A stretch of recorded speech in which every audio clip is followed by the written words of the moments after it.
بسم اللہ الرحمن الرحیم۔ پڑھتا ہوں تو کہتی ہے یہ خالق کی کتاب، ہیں یہ سعودی بھی مثل یہودی ایک عذاب۔ اللہ تعالیٰ کا قرآن کہتا ہے وَمَا آتَاكُمُ الرَّسُولُ فَخُذُوهُ وَمَا نَهَاكُمْ عَنْهُ فَانْتَهُوا وَاتَّقُوا اللَّهَ، جو میرے محبوب تمہیں عطا فرمائیں وہ لے لو، جس سے منع کریں اسے رک جاؤ۔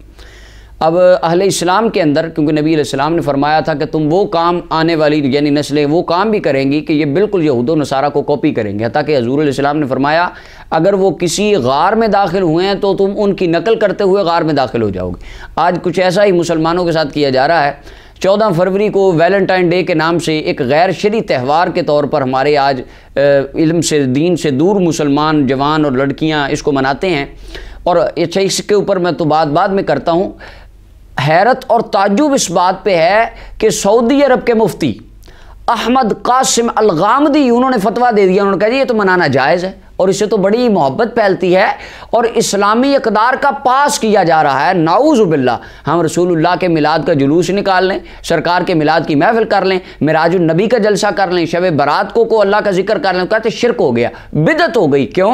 نبی علیہ السلام نے کیا ہے، صحابہ نے کیا ہے، تابعین نے کیا ہے، اور نعوذ باللہ جب نہ ماننے پہ آئیں تو نبی علیہ السلام کی معراج کا انکار کر دیں، اور ماننے پہ آئیں تو نعوذ باللہ ویلنٹائن ڈے جیسے ایک غیر شرعی تہوار کو مان لیں اور فتویٰ جڑ دیں کہ یہ تو منانا جائز ہے۔ استغفر اللہ۔ اب یہ ویلنٹائن ڈے کی حقیقت کیا ہے؟ 3 صدی عیسوی کے اندر کلاڈیس ثانی ایک بادشاہ تھا، اس کے تحت ایک پادری تھا، اس کا وزیر بھی تھا اور وہ پادری تھا، اس کا نام تھا ویلنٹائن۔ اس نے کہیں بادشاہ کی گستاخی کی، کوئی نافرمانی کی، بادشاہ نے اسے جیل میں بند کر دیا۔ جیلر کی لڑکی کے ساتھ اس نے ناجائز تعلقات اور مراسم قائم کیے اور آپس میں ان کا ایک معاشقہ چلا، اور وہ جیلر کی لڑکی روزانہ اس کے لیے ایک پھول لے کر آتی تھی، اور بعد کے اندر اس بچی نے اپنا دین چھوڑ کر پادری کا مذہب قبول کر لیا، اور جب اس کے والد کو پتہ چلا اس نے بادشاہ کو شکایت کی۔ جب بادشاہ کے پاس یہ بات پہنچی تو بادشاہ نے اسے سزائے موت کا حکم دے دیا۔ 14 فروری والے دن اس نے آخری خط اپنی اس لڑکی کے نام لکھا اور ویلنٹائن آخر میں اپنا نام لکھا، اس کو 14 فروری کو پھانسی دے دی گئی۔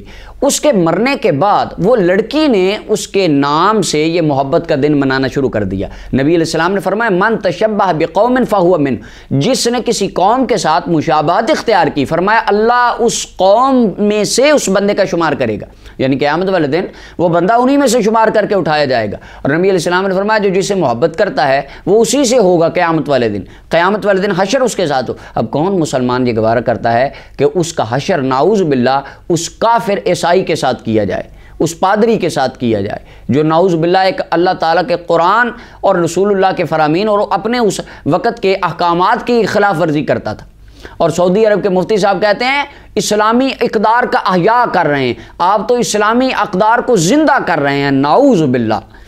نبی اکرم صلی اللہ علیہ وسلم آپ نے ارشاد فرمایا، بلکہ اللہ تعالیٰ کا قرآن ارشاد فرماتا ہے قُلْ لِلْمُؤْمِنِينَ يَغُضُّوا مِنْ أَبْصَارِهِمْ وَيَحْفَظُوا فُرُوجَهُمْ۔ اللہ کا قرآن کہتا ہے مومن مردوں کے لیے میرے محبوب فرما دیجئے کہ اپنی آنکھوں کو نیچے رکھیں اور اپنی شرمگاہوں کی حفاظت کریں۔ وَقُلْ لِلْمُؤْمِنَاتِ يَغْضُضْنَ مِنْ أَبْصَارِهِنَّ وَيَحْفَظْنَ فُرُوجَهُنَّ، اور مومنوں کی بچیوں کو بھی یہ فرما دیجئے، خواتین کو بھی یہ حکم سنا دیجئے کہ وہ بھی اپنی نگاہوں کو نیچا رکھیں اور اپنی عصمت کی حفاظت کریں۔ اب یہ اللہ کا قرآن کہہ رہا ہے، اور دوسری طرف وہ کہہ رہے ہیں نہیں آپ یہ غیر شرعی معاملات سے اسلامی اقدار کا احیاء کر رہے ہیں، نعوذ باللہ۔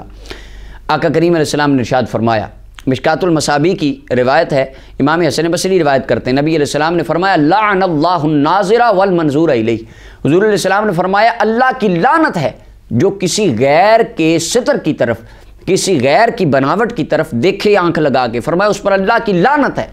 یا آقا کریم علیہ السلام نے اس پر اللہ کی لعنت کر دی۔ نبی علیہ السلام نے فرمایا والمنظور الیہ، جس کی طرف دیکھا جا رہا ہے، جو خاتون اپنے آپ کو دکھا رہی ہے جان بوجھ کر، فرمایا اس پر بھی اللہ کی لعنت ہے۔ نبی علیہ السلام نے ان دونوں پر اللہ کی لعنت فرمائی۔ سنن ابی داؤد کے اندر حدیث موجود ہے، نبی علیہ السلام ارشاد فرماتے ہیں والیدان تزنیان، فرمایا ہاتھ بھی زنا کرتے ہیں، فزناہما البطش، ان کا زنا پکڑنا ہے، والرجلان تزنیان، فرمایا پاؤں بھی زنا کرتے ہیں، فزناہما المشی، ان کا زنا کیا ہے؟ گناہ کی طرف۔ اس طرح کی جتنی چیزیں ہیں نبی علیہ السلام نے ان کو زنا کے زمرے میں شمار فرمایا، اور آقا کریم علیہ السلام نے ان پر لعنت فرمائی۔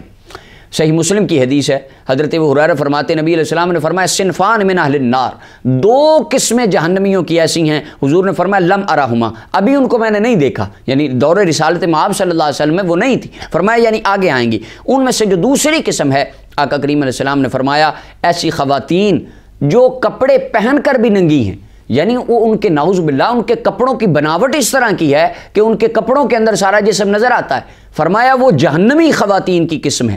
اور پھر آقا کریم علیہ السلام نے فرمایا ممیلات، وہ لوگوں کو مائل کرنے والی اور لوگوں کی طرف مائل ہونے والی ہے، غیر محرموں کو اپنی طرف مائل کرنے والی اور ان کی طرف مائل ہونے والی۔ نبی علیہ السلام نے فرمایا ان کے بال، یعنی ان کی یہ چٹیا ہے، فرمایا وہ اونٹ کی کوہان کی طرح ہوگی، یعنی اونٹ کی کوہان کی طرح وہ فیشن ڈیزائنر ہوں گی، پوری فیشن کیا کریں گی۔ آقا کریم علیہ السلام نے فرمایا ایسی خواتین لا يدخلن الجنہ، فرمایا کبھی جنت میں داخل نہیں ہوں گی، اور فرمایا ان کو جنت کی خوشبو بھی نہیں آئے گی، حالانکہ جنت کی خوشبو نبی علیہ السلام نے فرمایا 70 میل کے مسافت سے ہر جنتی کو آئے گی، لیکن فرمایا یہ بے حیا خواتین اور بے حیا مردوں کو ایسی کوئی جنت کی خوشبو تک نہیں آئے۔ اب یہاں پر لمحہ فکریہ ان حضرات کے لیے ہے کہ جو اس تہوار کو مناتے ہیں، نبی اکرم صلی اللہ علیہ وسلم کی بارگاہ تھی، حضور جمعہ پڑھا رہے تھے، ایک بندہ آیا، اس نے عرض کی یا رسول اللہ مجھے اجازت دیجئے میں زنا کرنا چاہتا ہوں۔